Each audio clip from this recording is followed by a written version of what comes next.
Alright, so you want to learn how to draw clothes. Alright, bet. When it comes to drawing clothes, there are 5 things I like to keep in mind. Number 1, clothes, like anything else, have weight. 2, gravity weighs down on all kinds of fabrics, unless it's some sort of specific design where the clothes try and defy gravity. 3, clothes add volume unless they are tight-fitting like leather or skinny jeans and stuff like that, but most of the time they will add a little bit of bulk, so you gotta remember that.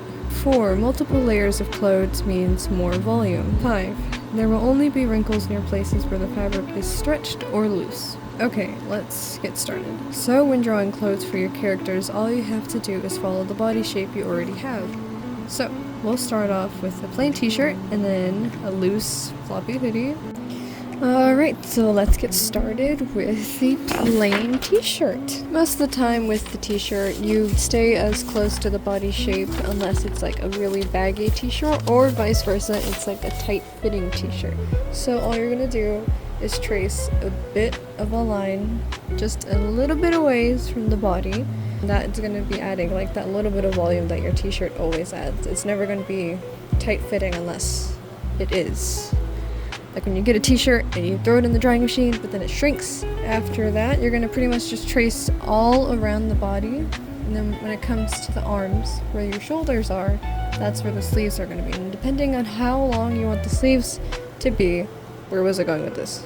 The length of the sleeves depend on how long you want them to be. Most of the time with t-shirts, they are no lower down than your elbow. To add dimension to the t-shirt, so it's not just like looking like a flat cardboard picture on your drawing, you make the sleeves look a little bit 3D by adding curves. You do a little curve upwards around the arm to indicate that it's like sticking out, kind of like a tube-ish sort of thing. Then you make sure to kind of add a little bit of line under that, under the arm, just like that. And that adds sleeve volume. Once you get the sleeves done, you move on to adding like the little details of the wrinkles and I guess the collar stitching. After you get all the sleeve work done, all you gotta do is go in and add lines. Yeah, that's all you do. Normally for t-shirts, they don't have a lot of wrinkles and they mostly only have them in very specific places. So here, since it's no pose, no motion, nothing making the fabric go this way or that way, the only visible wrinkles would be from the loose clothing itself. So most of the time I like to add some right above the chest area to show that it's like a little bit baggy up there. So you do one line curving and then just a smaller one. So you're kind of doing a V, but curved lines instead. And then I go ahead and add some near the sleeve area just by doing tiny little lines to show that the fabric is being pulled a little bit right there. And then again, just every now and then, like I did here, I put them lower down. Another thing I didn't show earlier was that I add these little bumps all around some places. And that's just to show that the fabric bounces up or like adds wrinkles you can't really see.